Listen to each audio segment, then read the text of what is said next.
Faire de l'enquête, c'est complexe. Trouver des sujets de reportage, pas facile. Parfois, nos enquêtes commencent avec l'appel d'une source. D'autres fois, on reçoit des documents confidentiels.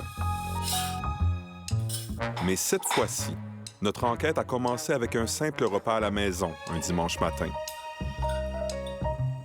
Avec un sirop d'érable qui goûte étrange.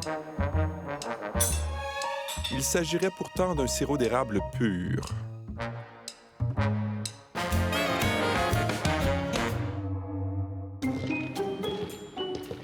Nous voulons savoir ce qui se cache dans ce sirop. S'il s'agit vraiment d'un produit pur à 100 %. Allô? Oui, allô? Est-ce que je suis bien au produit de l'érable? Oui, oui. Ah, super. Bien, salut, moi, c'est Michel. Pour notre enquête, nos collègues se font passer pour des épiciers. Moi, j'aide mon beau-père à ouvrir une petite épicerie. OK, ouais. Puis, dans le coin de Montréal, là, tu sais, pour l'instant. Ouais. Puis, je l'aide à se faire une liste de fournisseurs potentiels pour différents produits. Puis là, je suis comme rendu au sirop d'érable. Ah oui, t'as ton ordre, là. C'est moins cher que les autres, mais j'en vends au bout, là, tu sais. Ah, bon. Ben, écoute... Au prix principe, là. Ah, bon, ben, je pense qu'on va bien s'entendre. Ouais, c'est moi qui ai le meilleur d'un prix, là. Puis ça, les autres qui m'accordent pas. Parfait, ça. Bon, ben, super. Ah, mais mon Dieu, j'ai oublié. Je me suis nommé tantôt, mais j'ai oublié de prendre ton nom. Ah ouais, moi, c'est Steve.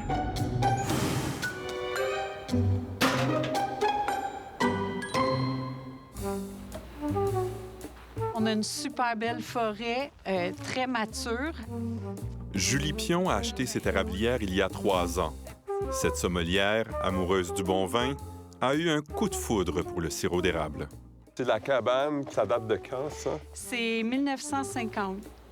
On a bouilli du sirop, puis on a adoré ça. On est tombé dedans. Puis nous, ici, c'est le respect de la matière première et c'est de développer des saveurs. Puis quand vous allez goûter les sirops, je pense que vous allez être d'accord avec moi qu'il fallait sauter dedans. Au bois, c'est ça qui fait le meilleur sirop, c'est la caramélisation. Donc, c'est une réaction chimique que le sucre va produire et qui va donner beaucoup de saveurs là, dans nos sirops. Dans du sirop d'érable pur, il n'y a qu'un ingrédient, de la sève d'érable. L'an dernier, on a isolé chacune de nos coulées. C'est le 15 mars. Allons-y. De l'année dernière. Oui. Juste au nez, déjà.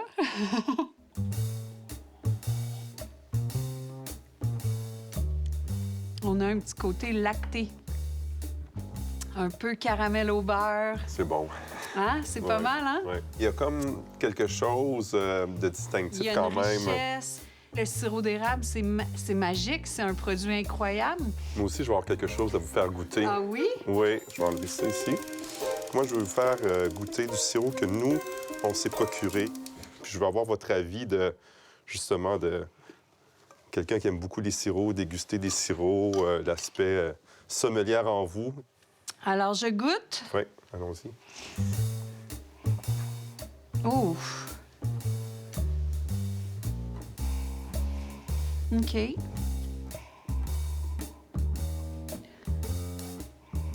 J'ai pas eu un nez agréable.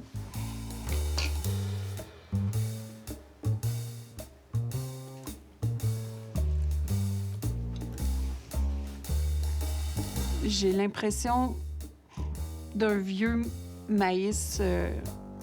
Il y a comme un élément que je reconnais pas. On se procure d'autres conserves du même producteur, toutes censées contenir du sirop d'érable pur. Sur l'étiquette, il y a une compagnie à numéro, une adresse à Saint-Chrysostome en Montérégie et un numéro de téléphone, celui de Steve, le propriétaire de la compagnie, Steve Bourdeau. Ton secret, toi, ça a été les prix, genre? Ouais, ça a été mes prix d'un volume constant. Ça serait quoi tes prix? Au-dessus, je pourrais te passer à 115 piastres la caisse. Ça revient en bas de 5 piastres la canne, fait que c'est imbattable. Wow! C'est ça. Une conserve de sirop d'érable à moins de 5 $. Est-ce qu'il y a une logique là, pour... C'est impossible. C'est impossible d'arriver à un prix aussi bas. On rend visite aux voisins de Julie Pion. Ici, dans la cabane, j'ai le contrôle de pas mal tout. C'est quand même une assez grosse érablière. Elle est toute automatisée. La production du sirop d'érable a bien changé au fil des ans. Une cabane à sucre à la fine pointe de la technologie. Puis chaque station de pompage que j'ai dans le bois, ils ont toutes 2 caméras. Une qui filme dans le bol, une qui filme à l'extérieur du bol. J'ai à peu près une trentaine de stations. OK. De votre point de vue, est-ce que c'est logique quelqu'un qui est capable de vendre à moins de 5 $? Non, moi, je trouve pas ça correct. Dans le fond, c'est en dessous du marché. Fait qu'il y a quelque chose qui est pas normal là-dedans. Là. Parce que tu l'envoies en vrac, t'es payé autour de 5,5 la canne. Je comprends pas pourquoi il y a du monde qui sont capables de le vendre moins cher que ça. Il faut que quelqu'un ton temps pour le canner, les cannes, le coût, la livraison, le transport, tout est rendu cher. Je te dirais, cette année, on a battu 1 million de cannes. Eh! Un mois. OK, fait que là, c'est des millions de ventes, là. Oh, oui, c'est sûr, j'ai un chef d'affaires, 400 millions. On pourrait-tu passer... Je sais que mon beau-père aime bien ça quand on rencontre les gens, là. Ouais, c'est ça, c'est mieux comme ça.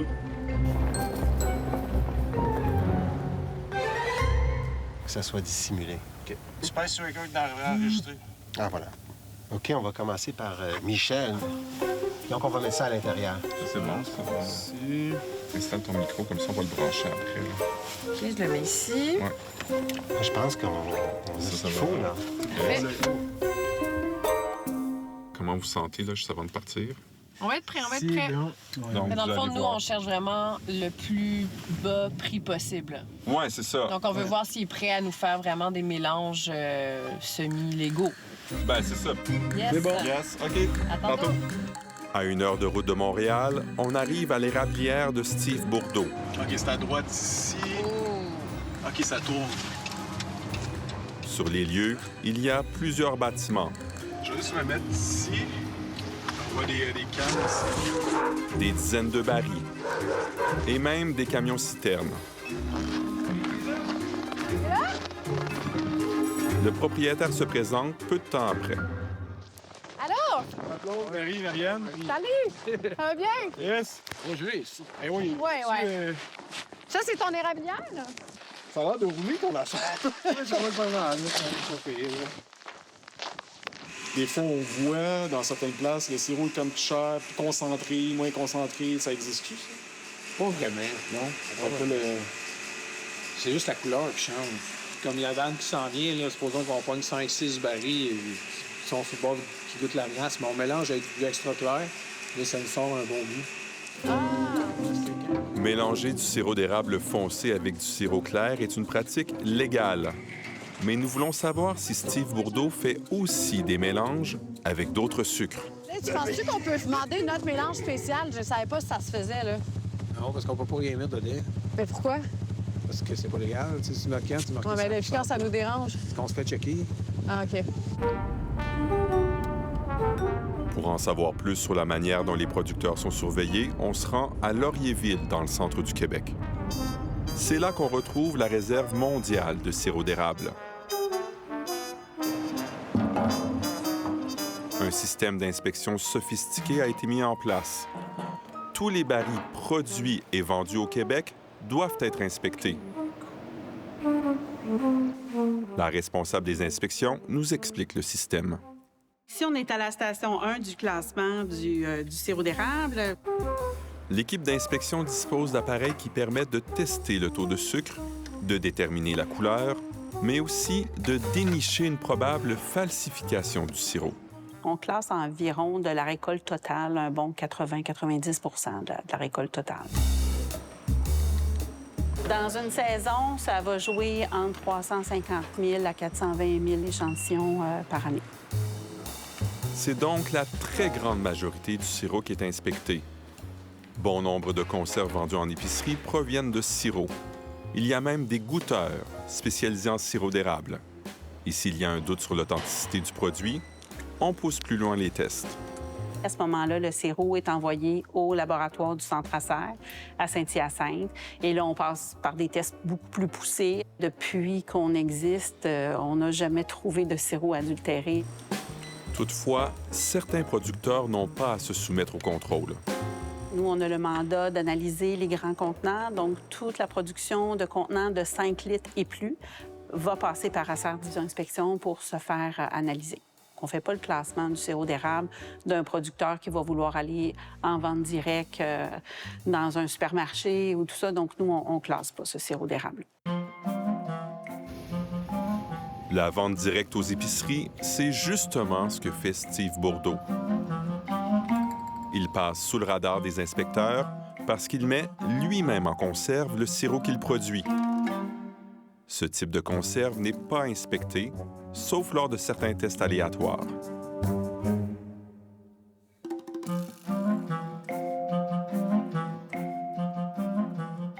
En cours d'enquête, une des conserves se met à gonfler. Dans nos bureaux, ça fait réagir. Est-ce que tu as envie d'ouvrir ça? Pas sûr.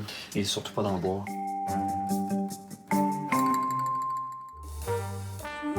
Pour vérifier si nos échantillons contiennent du sirop d'érable pur, nous partons pour Saint-Hyacinthe.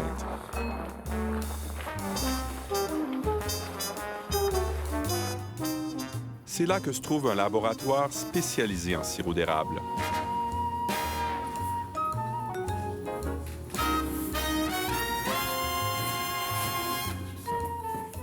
Nous y faisons tester 5 conserves de Steve Bourdeau, dont celle qui gonfle.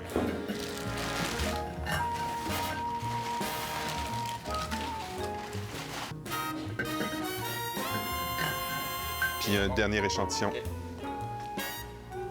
OK. Un contenant déformé comme ça ou bien bombé, là, ça, c'est la première fois que je le vois.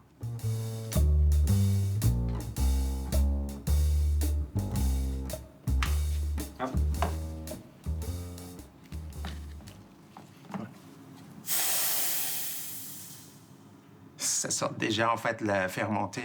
Je ne sais pas si vous le sentez. Ah oui, je le sens, là. Ouais. On voit la mousse. Ouais. Gaz. Moi, comme le gaz. Elle commence à déborder. Luc est le spécialiste. On a même l'odeur aussi. Donc, on a un exemple éloquent de mauvaises pratiques de mise en contenant, à laquelle probablement la température n'a pas été respectée ou la concentration en sucre n'est pas suffisante. Ça ne veut pas dire nécessairement que le sirop a été modifié, a été frelaté, là. Ça ne veut pas dire nécessairement ça. Non. C'est ça. Ça, c'est vos tests qui vont nous le dire.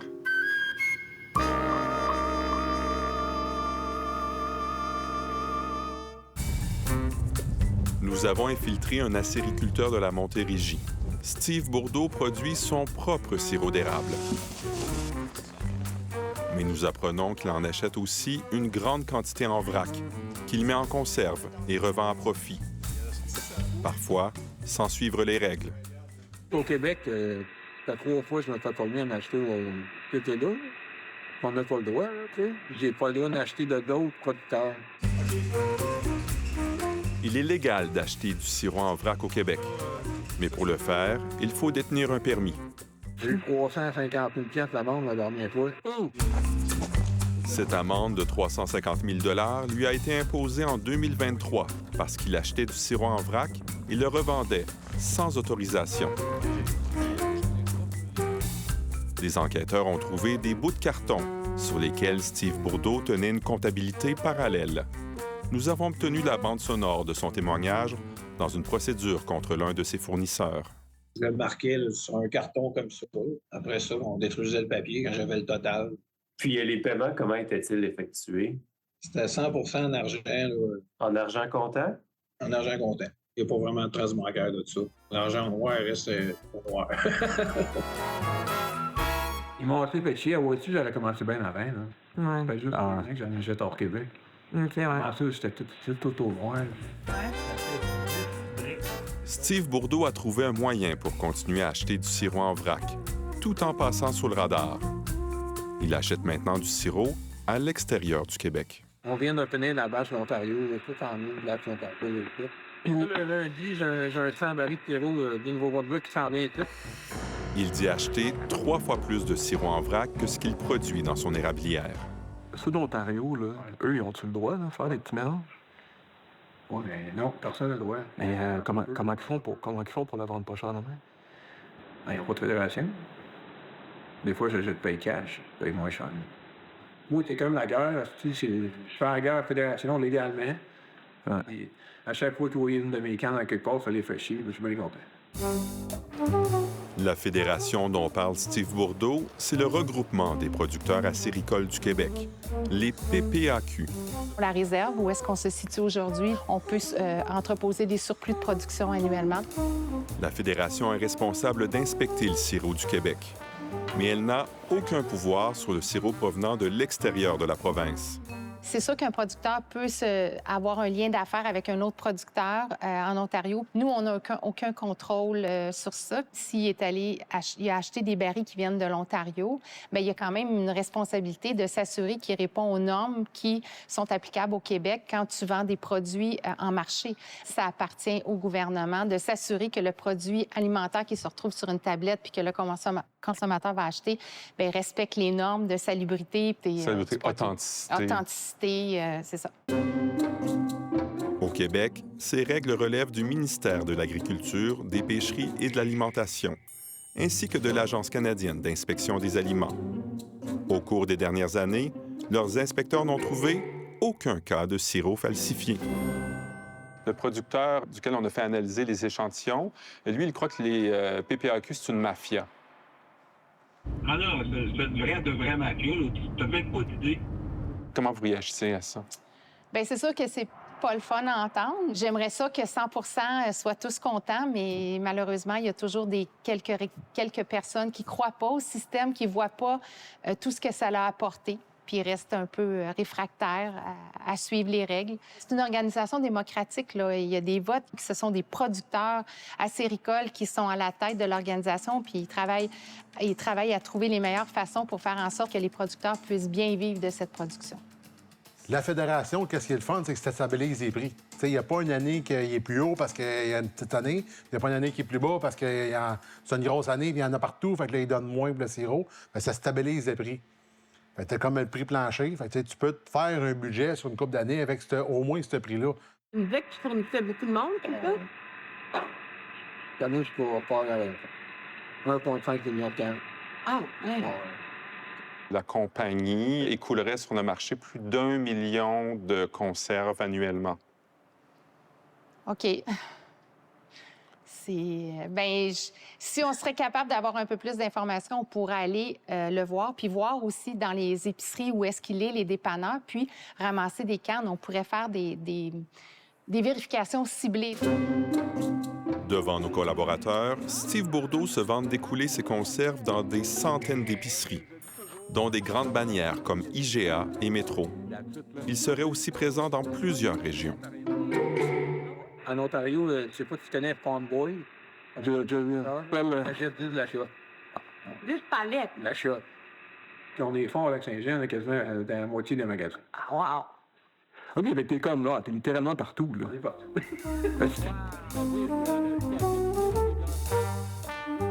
De retour au laboratoire, nous attendons les résultats d'analyse de nos 5 conserves. On a développé des tests au laboratoire spécialement pour le sirop d'érable, pour garantir son authenticité et sa pureté. On est pratiquement unique en Amérique du Nord. Ce laboratoire a même conçu un appareil unique au monde pour détecter le sirop falsifié. Le sirop d'érable peut être sujet à la falsification pour des gains économiques, pour les gens qui veulent faire des profits sur le dos des consommateurs. On peut imaginer, par exemple, que des gens peuvent tout simplement juste ajouter des sucres raffinés dans le sirop d'érable. Les tests sont maintenant terminés.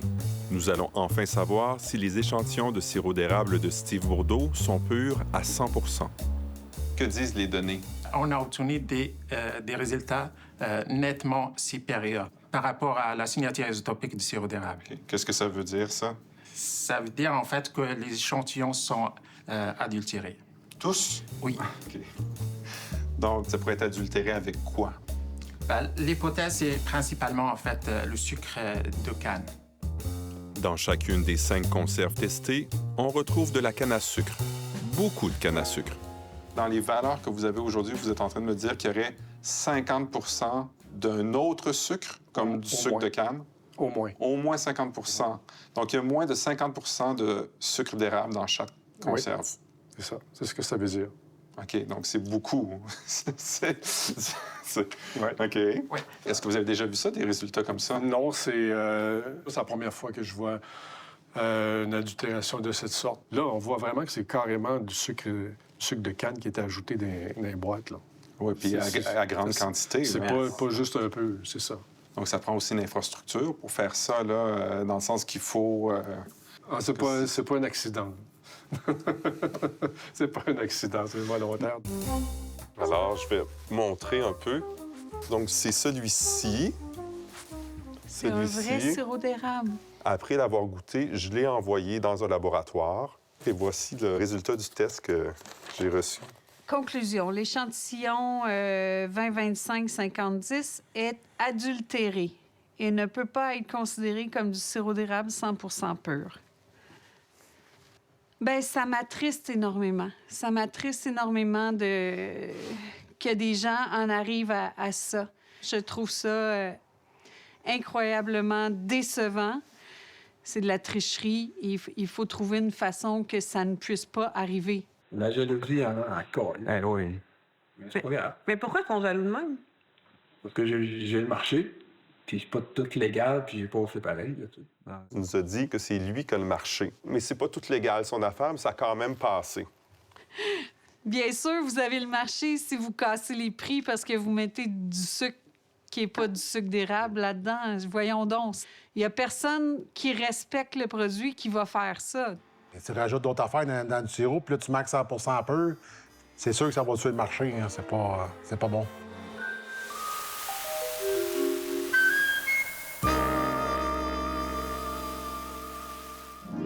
Celui-là, c'est un autre bon. Pas dans notre mire. Comment du sirop d'érable falsifié a pu se retrouver dans nos épiceries?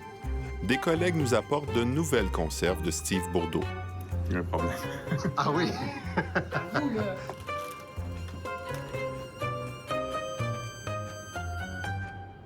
Oui. Il y a un petit goût. Mélasse. Il y a un petit arrière-goût bizarre, hein? Mélasse, quoi? Mélasse. Ouais. Ah bon? La couleur est belle, puis la texture aussi. Ah ouais, mélasse, c'est vraiment évident. C'est comme super évident. Et le sirop d'érable, tu peux en plein. On a goûté à différents sirops de Steve Bourdeau. Certains avaient des notes de mélasse, mais tous goûtaient quand même le sirop d'érable. Je sais pas, je suis pas sûre que j'aurais allumé. Sans test, il est très difficile de savoir si un sirop a été coupé avec un autre sucre.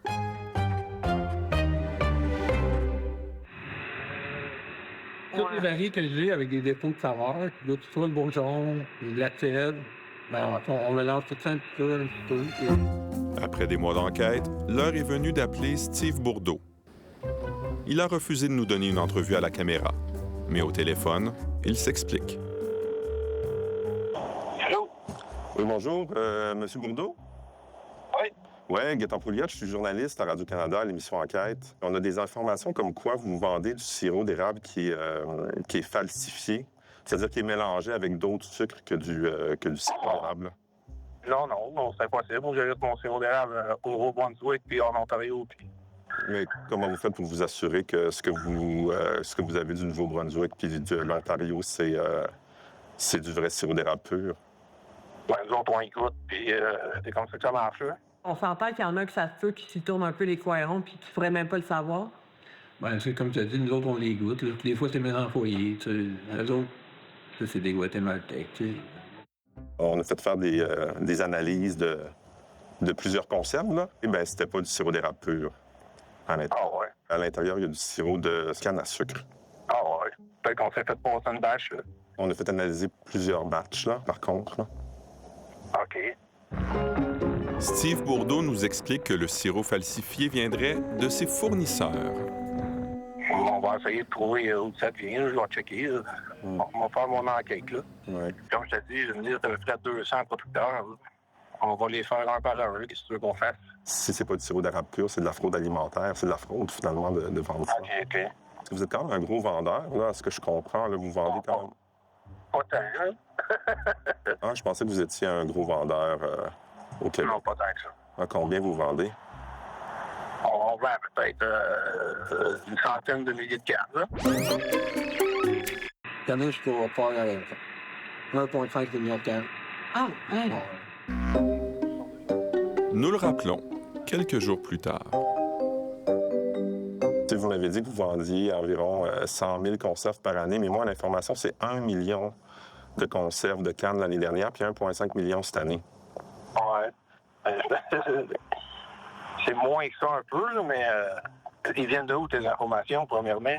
1,5 million, moi, j'ai une idée pas mal. Oui, Michel et Marianne, là, qui sont venus vous rencontrer, là, qui voulaient... Ouais, c'est ça, je savais que c'était des écorniflures, ça. Vous avez compris ça. Bon, c'est ça, eux, ils travaillent avec nous, donc eux, on a l'information. Donc, un chiffre d'affaires de 5 millions de dollars, 1 million de cannes l'année passée, 1,5 million de cannes... Je peux vous avoir dit n'importe quoi, là. Tu comprends? Ah, ben, est-ce que vous avez dit n'importe quoi? Oui. Non, mais tu sais, c'est contestable, là. On est en bas de ça, mais... Mais un petit peu. Ouais, on est en bas de ça. Un petit peu ou beaucoup? C'est difficile, j'essaie de... Moi, j'essaie de savoir... Plan 2, là... Plan 2. Peut-être à 500 000, 700 000, c'est correct. OK, c'est plus 700 000. Vous m'avez dit 100 000, là, au téléphone la semaine dernière, là. Mais pourquoi ils sont jaloux de même?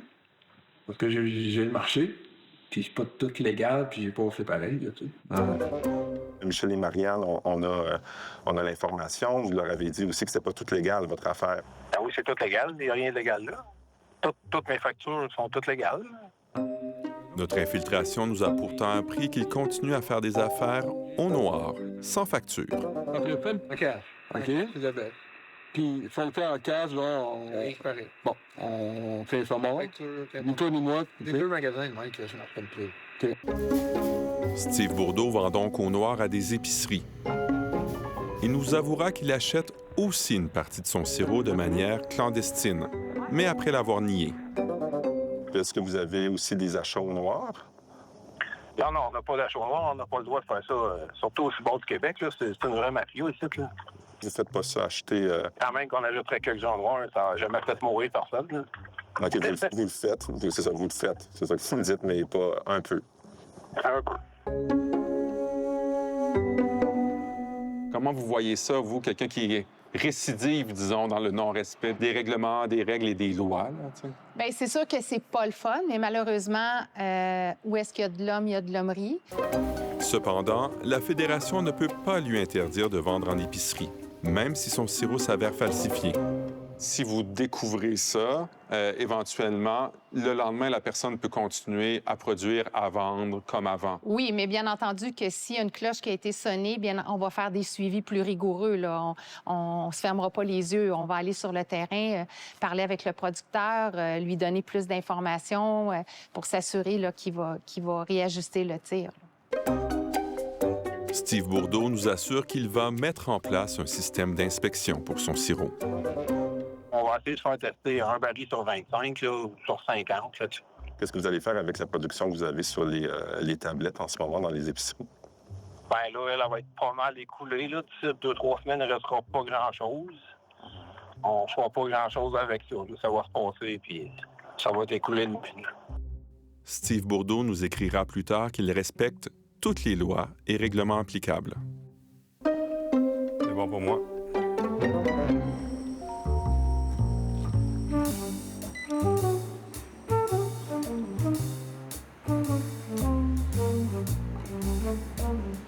Est-ce que ça vous surprend que nous, on en a découvert, puis que vous, dans 17 ans de ACER Division Inspection, vous n'en aviez jamais vu? Oui, honnêtement, oui. On n'aurait pas pensé que ça pouvait exister. Est-ce que vous pensez que la réglementation en place actuellement, elle est suffisante pour détecter des cas de fraude?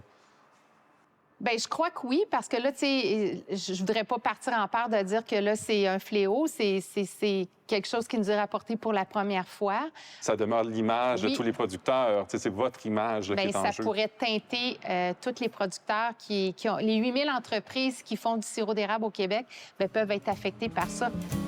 Ça sent le sirop d'érable. Ça sent le sirop, ça sent bon. Merci. Il y a toujours quelques personnes qui vont craquer le système puis qui vont faire des choses qui sont malheureuses et qui peuvent entacher toute la filière et briser la confiance des consommateurs. Premier réduit de la saison. Premier réduit.